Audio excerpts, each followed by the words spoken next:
하나님 아버지, 우리를 죄와 사망에서 건져주시고 하나님의 자녀로 사는 영광을 허락하시니 감사합니다. 오늘도 그 소망 안에서 하나님을 예배하며 그 은혜를 나누고자 하오니 친히 강림하셔서 저희 예배를 기쁘게 받아 주옵소서. 예수 그리스도의 이름으로 기도드리옵나이다. 아멘. 우리를 시험에 들게 하지 마시옵고 다만 악에서 구하시옵소서. 나라와 권세와 영광이 아버지께 영원히 있사옵나이다. 아멘. 우리를 시험에 들게 하지 마소서라는 청원은 우리의 영적 현실을 반영한 기도입니다. 이 기도문을 통해 알 수 있는 우리의 영적 현실은 시험이 많다라는 것입니다. 참으로 시험이 많은 인생이다. 여기서 사용되는 시험이라는 말은 히브리어로 마사라는 말입니다. 그리고 헬라어로는 페이라스몬이라는 말이고, 당시 이제 이스라엘 사람들, 예수님이 살아가는 그 시대에는 이스라엘이 아람어를 주로 썼습니다. 그 아람어로는 타지바라는 말인데, 이 히브리어, 헬라어, 그 다음에 이 아람어, 모든 이 세 가지의 말이 중의적인 단어로 이런 뜻으로도 저런 뜻으로도 쓰이는 그 단어로 되어 있습니다. 이 시험이라는 말, 마사, 페이라스몬, 타지바라는 말은 시험, 영어로 하면 테스트, 시험, 어떤 능력치를 검사하거나 수준을 검사하거나 인지를 검사하는 그 검사, 시험이라는 의미가 있고, 또 하나는 유혹이라는 말이 있습니다. 템테이션이라고 해서, 유혹은 어떤 대상을 원래 있는 그 정도에서 좀 벗어나도록 만드는, 예를 들면 이제 타락을 시키려고 의도적으로 하는 그런 시험입니다. 그래서 하나는 긍정적인 시험이에요. 수준 검사, 능력 검사, 인지 검사, 이것들을 이제 목적으로 해서 하는 경우가 있는데, 이런 경우는 그 시험이 끝나고 나면 의도했던 바를 이제 실행하죠. 그게 뭐냐면 자격을 부여합니다. 교통 법규를 잘 인지하고 있는가, 그리고 또 이 자동차를 잘 다룰 수 있는가, 이것을 시험 보는 걸 뭐라고 합니까? 운전면허 시험, 검사예요. 운전면허를 주기 위해서 운전하는 능력을 검사하는 것입니다. 그러고 나면 이제 당신은 어디서든지 운전할 수 있는 자격을 부여합니다. 운전면허증이 나와요. 그렇게 자격을 부여하고, 또 어떤 회사에서 사람을 고용하기 위해서 당신이 우리 회사에 적합한가, 예를 들면 우리 회사는 무역회사예요. 그래서 외국어를 좀 하나라도 잘 할 수 있어야 외국 바이어들과 이렇게 이야기를 하고 할 수 있어서 그것을 검사하죠. 그래서 토플 몇 점 이상 되는 성적표를 갖고 오십시오 라고 한다든지, 아니면 이제 일본어에 대해서 또 이렇게 검사를 하고 나면 고용이라는 그 목적에 합당한 것을 부여를 합니다. 승급 시험도 있고요, 진학을 허용하기 위해서 하는 그런 시험도 있습니다. 그래서 테스트는 한마디로 말하면 선한 목적으로 하는 시험이라고 할 수가 있습니다. 그리고 아까 말씀드린 유혹, 템테이션은 부정적인 목적으로 하는 시험이죠. 타락시키기 위한 것, 정도에서 벗어나도록 하기 위해서 유혹하는 자가 의도한 대로 조종할 수 있는 어떤 약점을 잡기 위해서 하는 시험입니다. 그러면 오늘 말씀, 우리가 읽은 이 마태복음 6장 13절 말씀, 우리를 시험에 들게 하지 마소서라고 할 때, 이때 시험은 뭘까요? 테스트일까요? 템테이션일까요? 검사일까요? 유혹일까요? 유혹이겠죠. 유혹을 지금 가지고 하는 말입니다. 우리가 종종 시험을 당한다라는 현실을 인식하는 것과 그 현실에서 우리가 얼마든지 실패할 수 있다라는 실상을 인지하고 사는 것은 아주 중요합니다. 우리는 늘 여러 가지 시험, 유혹 가운데 있다. 그리고 그 시험으로 말미암아 우리는 얼마든지 타락할 수 있다라는 것을 알고 나면 경계하고 거기에 대해서 대처하는 그런 방비를 할 수가 있잖아요. 그렇게 할 수 있기 때문에 그것을 인지하는 게 참 중요한데, 오늘 말씀에서는 바로 그 현실을 먼저 직시하도록 만들어준다라는 것입니다.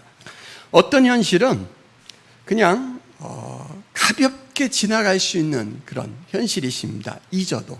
예를 들면 운전을 하다가 길가에서 맛있는 찰옥수수를 팔아요. 5,000원을 주고 3개를 샀는데 하나를 먹고 2개를 놓고 내렸어요. 이 무더운 날씨에 하루가 지나니까 옥수수에서 막 쉰내가 나고 도저히 먹을 수가 없어요.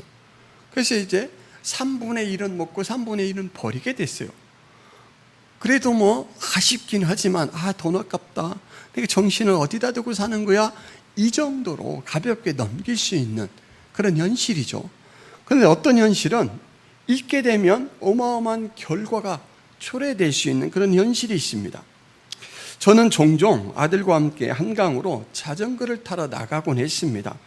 행주대교에서 정서진 쪽으로 이렇게 방향을 잡으면 그 길목 중간쯤에 백운교와 그다음에 계양대교 사이에는 가파르고 급한 언덕길이 있습니다. 저는 이 구간에 속력 내는 것을 좋아합니다. 여러분 자전거로 속력 내보시면 그 코너를 돌 때 짜릿함, 이것을 느끼고 또 속력을 높이 올리면 바람이 막 저항하면서 피부에 와닿는 그 느낌이 너무 좋습니다. 그래서 이 구간에서는 속도를 높여서 막 내려가면서 이 두 가지 이제 행복을 느끼는데, 그래서 웬만하면 꼭 이곳을 코스에 포함시키는 편입니다. 어느 토요일 오후 아들과 자전거를 타기 위해 한강에 나갔습니다. 이제 자전거를 싣고 나가서 주차장에 차를 대고 자전거를 간단하게 조립을 하고 있는데 그만 자전거 안장핀을 집에 빼놓고 온 걸 알게 됐어요. 그래서 안장이 막 이렇게 놉니다.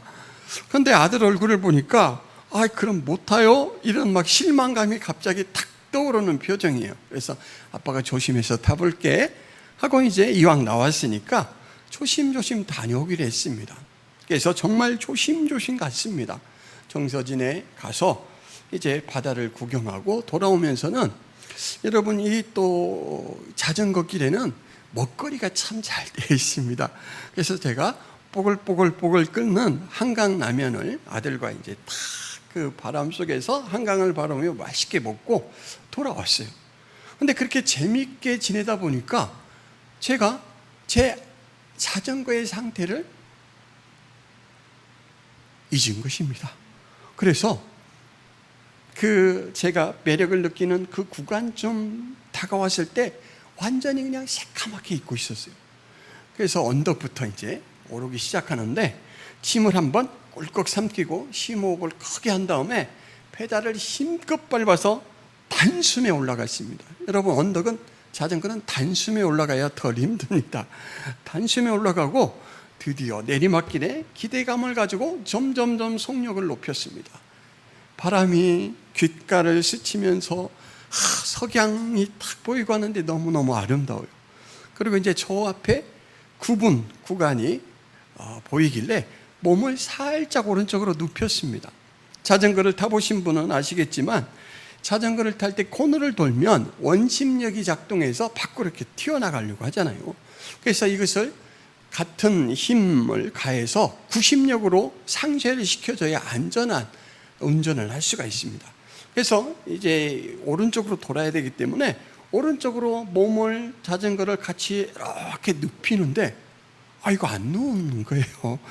자전거 속도는 최고 속도인데 조정이 안 되는 겁니다. 그래서 다시 한번 시도를 하려다가 안장핀이 빠져있지.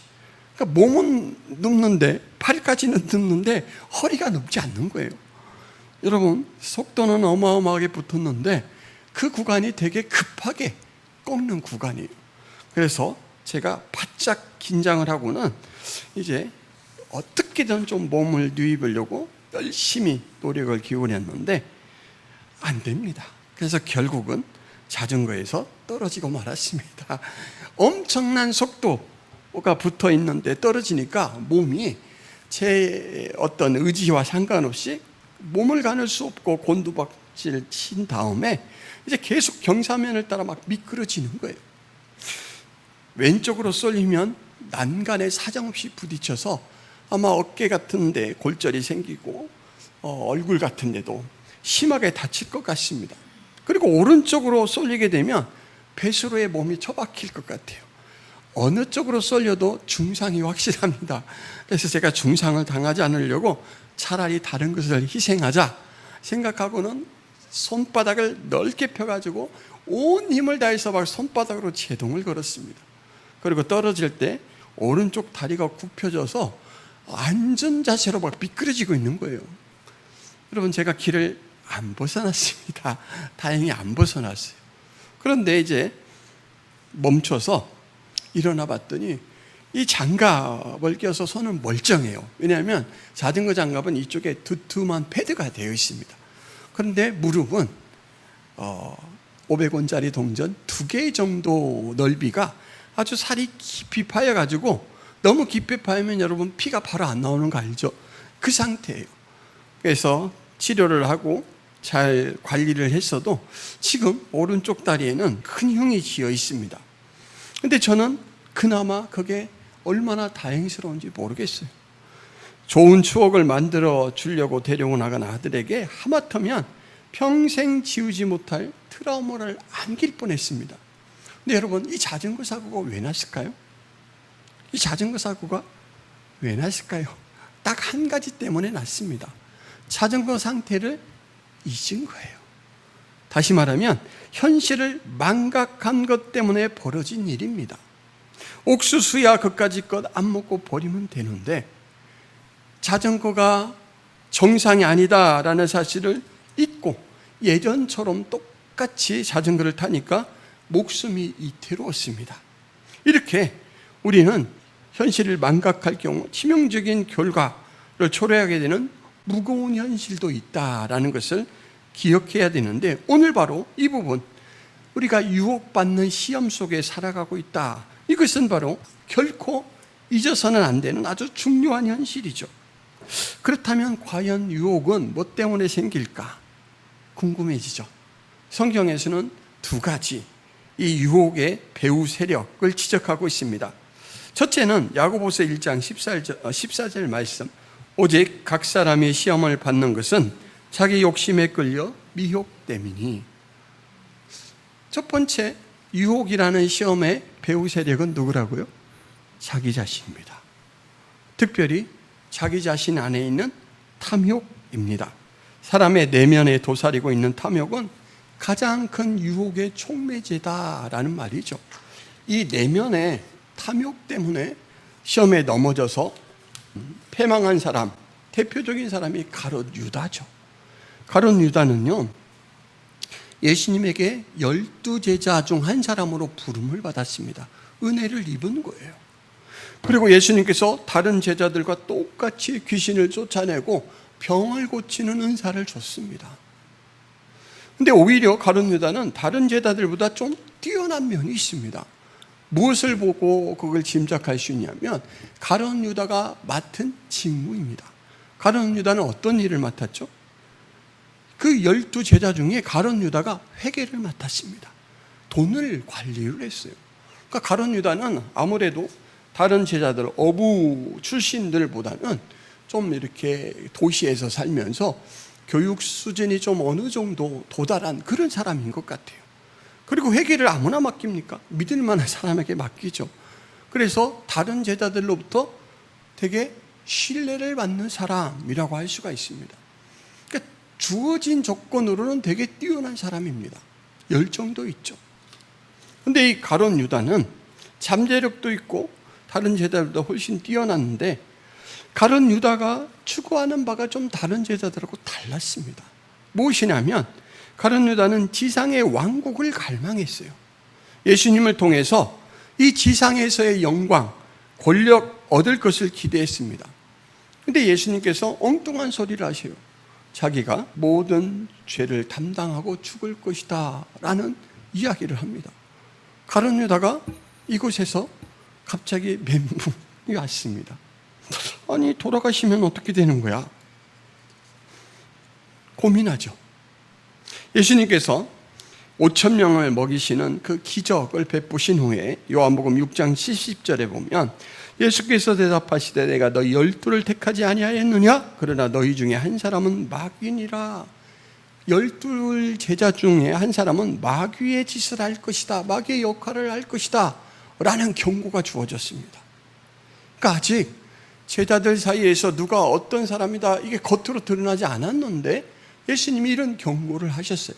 그렇다면 가룟 유다는 내가 그리스도에 대해서 잘못된 인식을 가지고 있는데 정신을 바짝 차리고 고쳐야겠다라고 회개하고 돌이키는 기회로 이 경고를 살릴 수가 있었는데 가룟 유다는 그렇지 못했습니다. 그러기에는 내면의 탐욕이 너무 불같이 타고 있어요.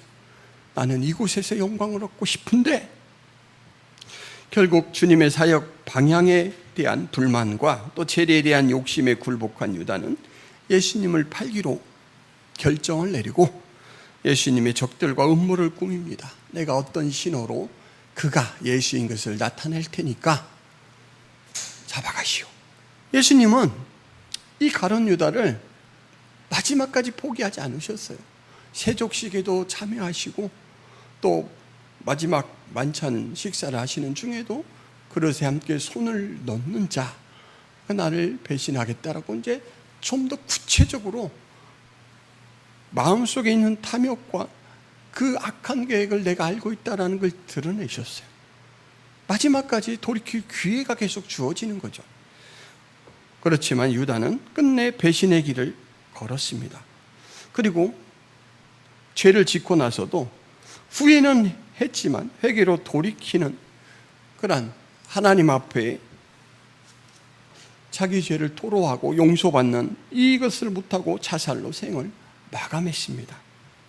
탐욕의 인격이 잠식되면 유혹에 떨어지고 비참한 말로를 맞게 되는 것, 이것이 지금 이 시험의 배후에 나의 욕심이 자리하고 있다라는 경고를 통해서 우리가 확인할 수 있는 것입니다.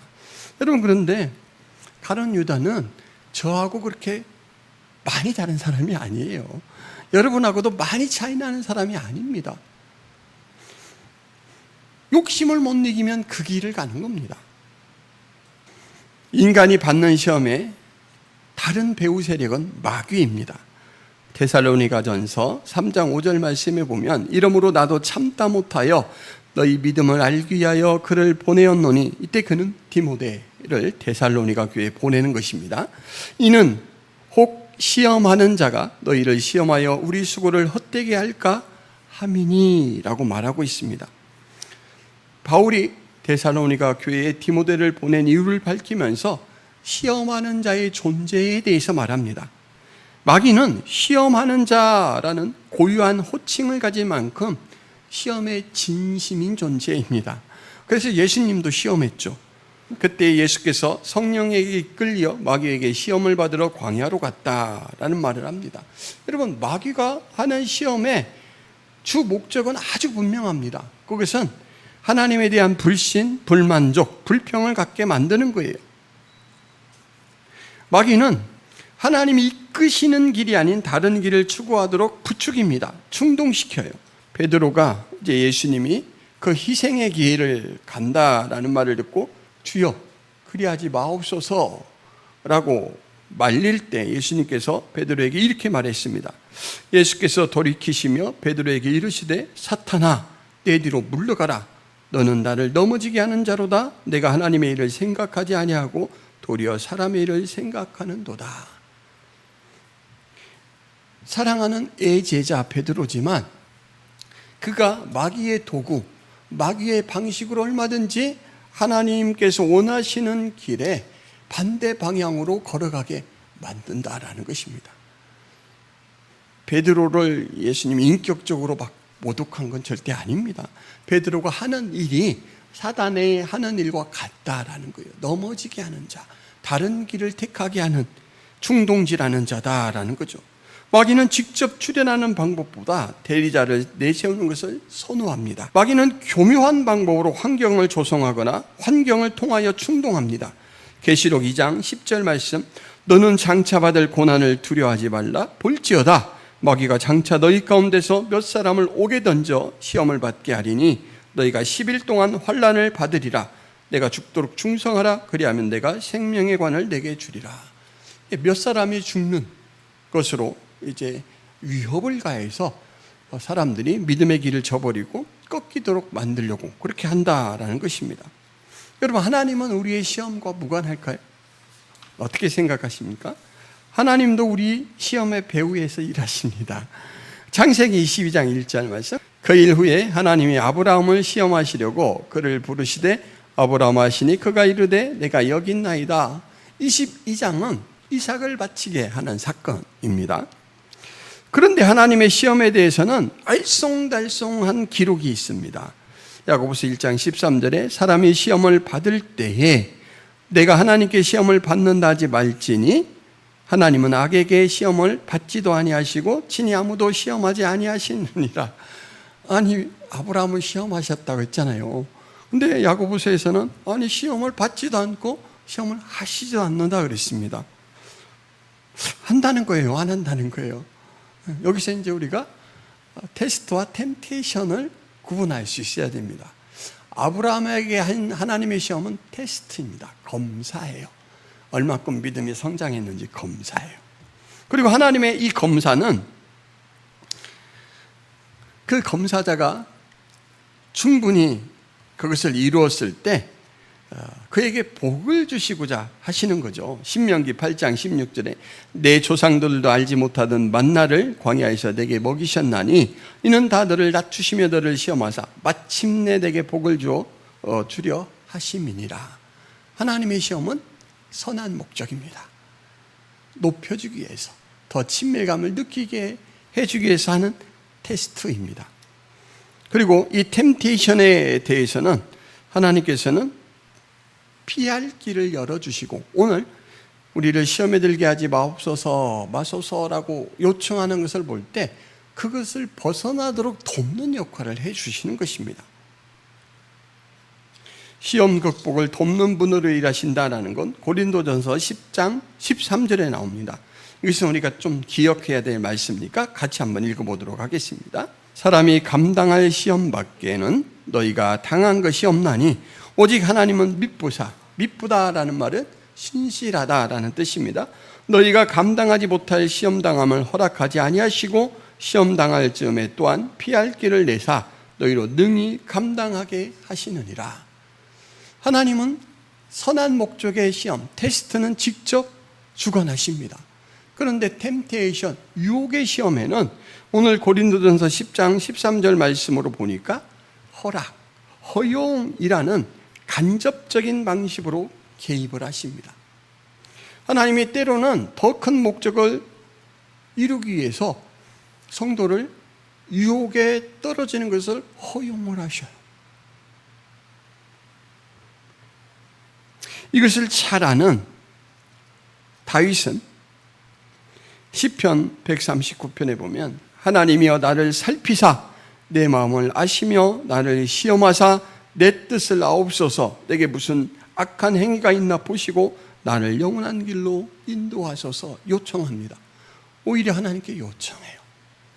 하나님의 성품과 하나님이 하시는 일을 잘 아는 사람이 할 수 있는 요청이죠. 여러분, 하나님이 이런 분이에요. 테스트는 적극적으로 하시되, 왜냐하면 복을 주시려고 어떤 근거가 있어야 되잖아요. 그래서 아브라함에게 아브라함아 이삭 좀 바쳐봐. 그러고는 정말 이삭을 바치겠습니까? 직전에 막으시고 됐다, 통과. 그리고 이제 아브라함을 모든 만국의 아비로 세우시고 세상에 복을 내리는 통로로 그렇게 사용하시죠. 성장을 위하여 더 큰 은혜를 주시기 위하여 테스트는 하시는 분이지만 템테이션, 유혹은 하지 않는 분이 하나님입니다. 그러므로 여러분, 우리가 하나님을 찾되 기쁨으로 찾을 수 있는 것입니다. 달려가되 의심하지 않고 달려갈 수 있는 거예요. 그런 하나님이 여러분의 하나님이셔요.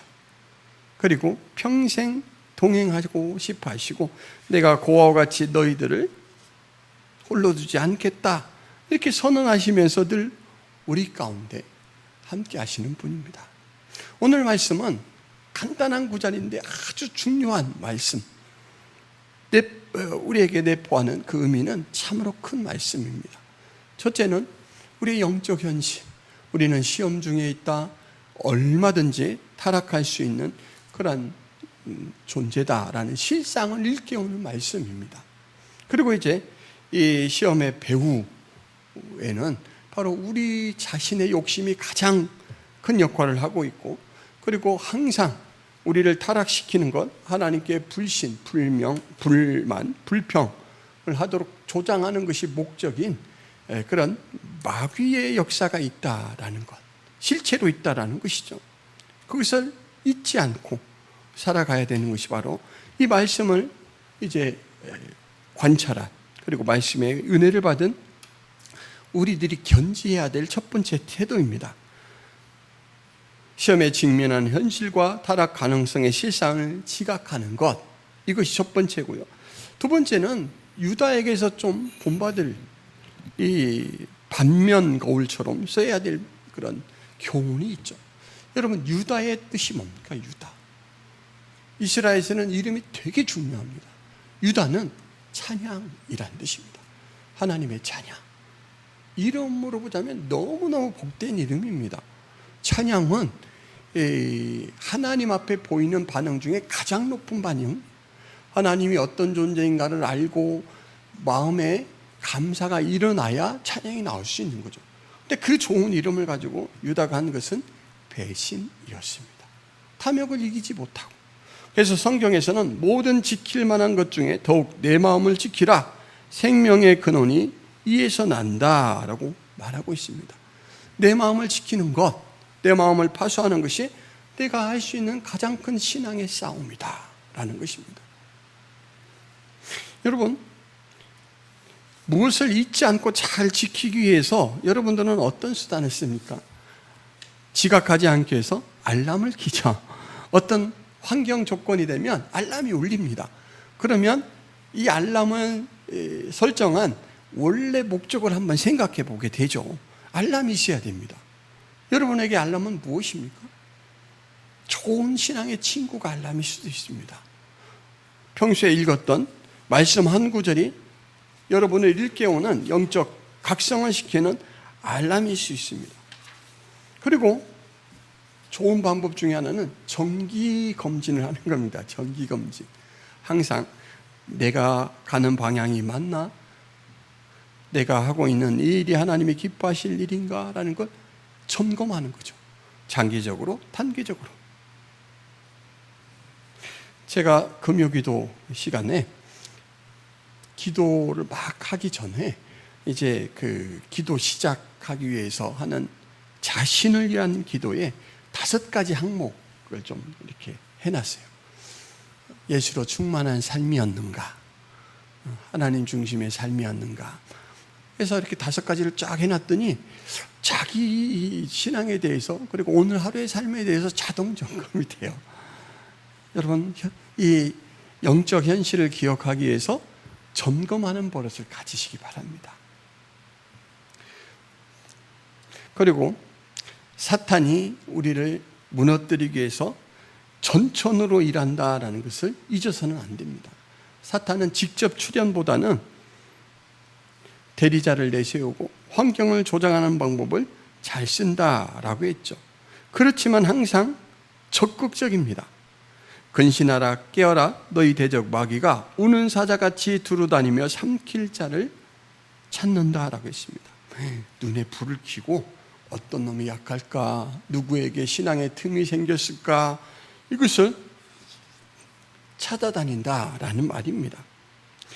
오늘 주보에 칼럼란에 존 버년의 철로 역정, 여러분, 철로 역정은 하늘나라 가는 길, 쉽게 풀이하자면 그렇습니다.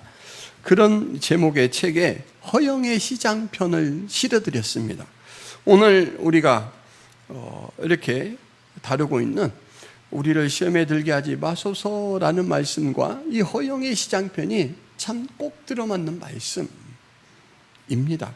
이 허영의 시장에는 사람들을 유혹하는 온갖 상품들이 있는데, 이 크리스찬과 중간에 만난 믿음이라는 사람은 그 물건에는 아무 관심이 없어요.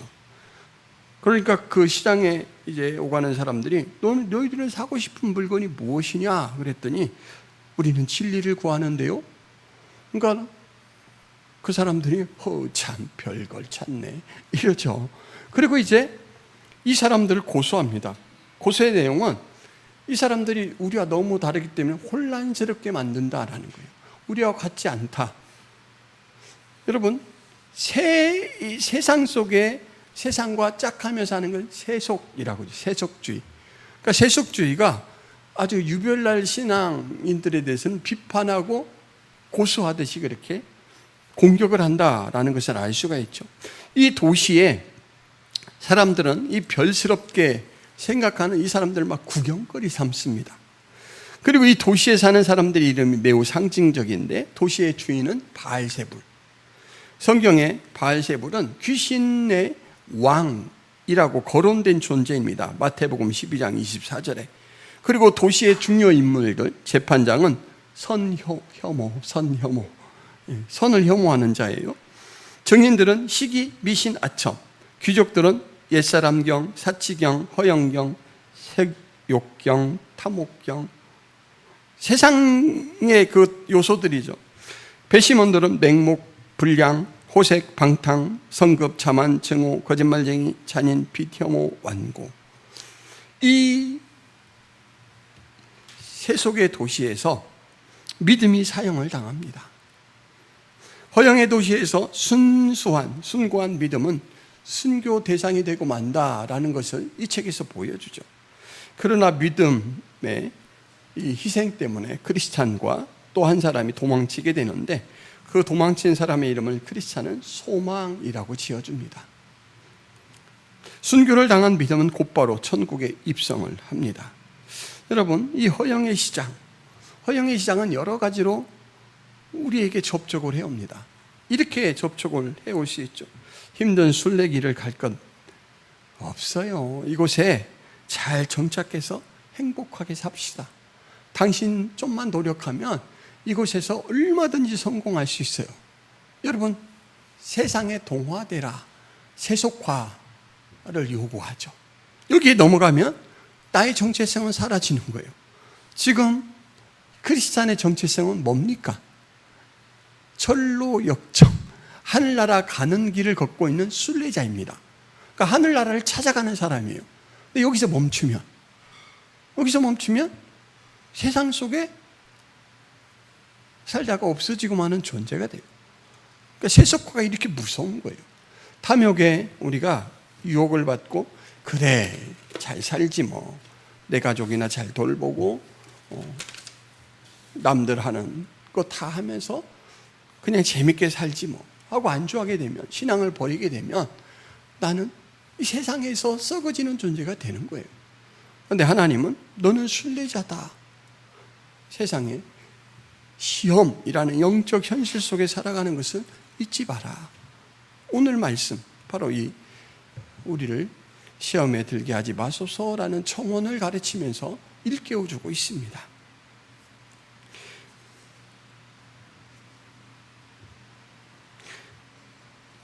아까 말씀드린 우리 내면에 있는 탐욕이 가장 이 유혹의 큰 촉매제다라는 것을 생각할 때 정말 우리 마음 지킴에 있어서는 가장 큰 신경을 써야 된다라는 것을 우리가 알 수가 있죠.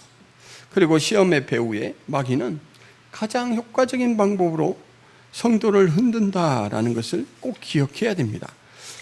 그 허영의 도시에 있는 여러 인물들 보시면 여러 인물들 중에 여러분이 그 중에 하나에 나는 여기에 참 취약한데 분명히 있을 거예요. 시기도 있을 수 있고 혐오도 있을 수 있고 증오 이런 이름도 있을 수 있습니다. 화를 잘 내는 사람은 그것 때문에 약점 잡힐 수가 있어요. 그래서 이 마귀의 조종을 받을 수가 있습니다. 이 허영의 시장을 벗어나는 가장 탁월한 전략은 그곳이 허영의 시장이라는 사실을 잊지 않는 것입니다. 잊지 않는 거예요. 이곳은 통과해야 되는 것이지 이곳에 살림을 차리면 안 된다. 이걸 늘 기억하는 거예요. 알람을 설정하시길 바랍니다. 그리고 정기적인 이 일탈 방지를 위해서 점검을 하실 수 있기를 바랍니다. 여러분, 성경이 가장 좋은 알람이고 이 점검 방법입니다. 왜냐하면 아까 마귀가 추구하는 가장 큰 목표는 불신, 하나님에 대해서 불평, 불만으로 신앙을 잃게 만드는 것이라고 했지 않습니까? 성경은 그와 반대잖아요.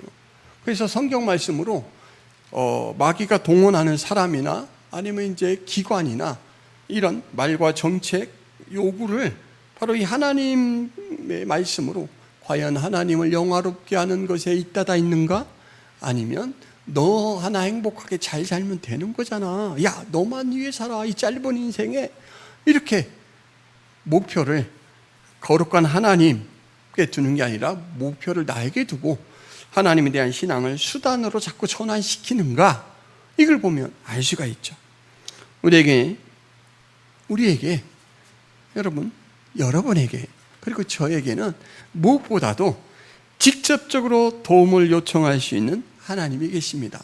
오늘 기도가 그거잖아요. 우리를 시험에 들게 하지 마소서.